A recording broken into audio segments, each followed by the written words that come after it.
Welcome to Localite, everybody. John Compton here. Really appreciate you joining me, and I'm really actually honored to have today's guest on the show.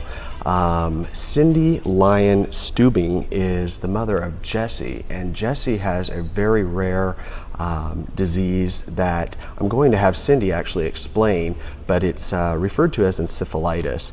And so, Cindy, let's just talk about that. First of all, thank you very much for coming on. Thank you. Yeah, so explain to me what encephalitis is, because it's actually an autoimmune disorder, is that right? Well, what Jessy has is called anti-NMDA receptor encephalitis. Okay.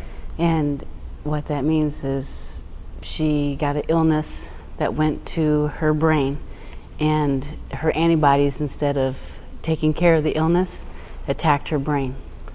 And that's what caused the encephalitis. And this is something that, I mean, I think you said, as far as you know, Jessy's case is the only one that's been reported in Oregon. Yes. And it's very rare elsewhere as well. And so you guys were, this onset happened in July of 2009 during a summer family vacation. Yes. And you guys were on vacation, and explain what happened. Well, we had left, it was like Thursday, and Jessy wasn't feeling very good, but she had some little turmoils with some friends and just kid stuff going on, and we were like, well, don't worry, we're going to get down to California. And Friday we were planning on going to San Francisco. So we're like, don't worry, it'll all be okay. We get to San Francisco, we're going to have fun. And we got down there Thursday night, and we all went to bed. We woke up Friday morning, and she really didn't even know who we were. Were you instantly paralyzed with fear, or were you just sort of thinking, yes. I mean, what was going through your mind? Her dad and I were like, okay, what are we gonna do? You know, so we thought we're gonna take her to the local emergency room and see if, you know, something's in her system, or, you know, if she's sick, what is going on, because you could tell she wasn't, her color was kind of off, and you could tell she wasn't feeling good, and for her not to know, who we were, and she was confused. Was she vocalizing? And she was still vocalizing at that point. And what were some of the things she was saying? And she was talking about, well, actually she was dancing like crazy, just being, and then she was pretending to be. And is that normal for her? No. Not really, No, she was okay. very high-strung, very hyper. Okay. And she was kind of pretending to be Muhammad Ali, and she was pretending she was boxing. And Dan and I were like, something is wrong. So we ended up having to call an ambulance, and they escorted her to the hospital. And as soon as they got there, they tested her all day. They thought maybe it was drugs. And did you guys think possibly, like maybe she... We always know that, as a parent, there's a possibility. We're like, could it be? But as her mom, you knew her I knew to know it that wasn't. It wasn't right. that, So they spent that whole first day testing for everything, and everything kept coming back negative, negative, negative. And then finally, the doctor there called down to Sacramento Hospital, and they told him to run a white blood cell count, do a lumbar puncture. And so they did that, and the count came back like about 400 approximately, which threw up big flags. Something is definitely wrong. Because it should be what? So usually about 5. 5? Yes. 5 single, not 500. Just 5. Just yeah. 5. 1, 2, 3, 4, 5. And it was over 400? It was 400, so they immediately put her in an ambulance and took her down to Sutter there in Sacramento. Were they telling you at this point what they thought might be going on, or were they as baffled as you were? They didn't know. They had not a clue what was wrong.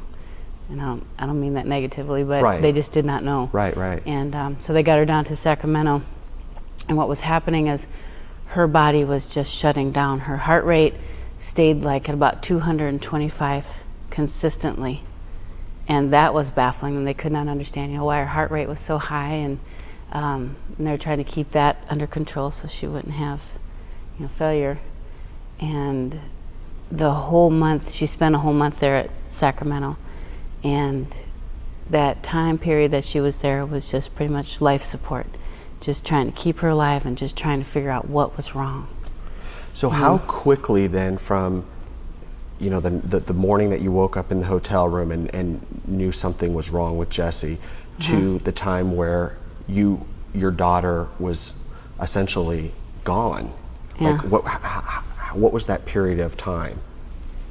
It was just days. Like days? Days. A few days? Days. And what was the process like for Jessy as far as with you guys? Was she interacting with you guys at all during that, or was she just rapidly shutting down? They considered her to be comatose, because she was. And when I always thought comatose, I always thought it meant somebody was just out. You know, but I learned that that's not necessarily true. That you still can, you know, be there with eyes open, but she was not aware of her surroundings at all, or that we were there. And she had seizures and thalamic storming just continuously. It looked like she was having grand mal seizures like all the time. And are those painful for Jessy? It looked extremely painful, you know. And as a mother, when I, you know, to watch her, heart-wrenching. Oh, yeah. And still not knowing what's going on. No. And they knew, you know, they thought, well, maybe it's meningeal encephalitis. They thought maybe it was that.